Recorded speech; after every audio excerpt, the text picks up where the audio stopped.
Qəbələ şəhərində ölüm hadisəsi qeydə alınıb. Ajansas xəbər verir ki, hadisə şəhər ərazisində yerləşən yaşayış binalarından birində baş verib. Belə ki, şəhər sakini 45 yaşlı Bəhruz Baxşəliyev yaşadığı mənzildə ölü vəziyyətdə tapılıb. Onun cəsədi evinə gələn yaxınları tərəfindən aşkarlanıb.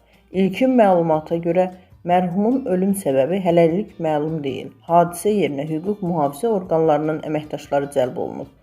Mənzilə baxış keçirilib və müvafiq sənədləşmə aparılıb. Bəhruz Baxşəliyevin meyidi müayinə olunması üçün aidiyyatı üzrə məhkəmə tibbi ekspertizasına təqdim edilib. Ekspertizanın nəticələrindən sonra ölümün dəqiq səbəbi müəyyənləşdiriləcək. Faktla bağlı araşdırma aparılır.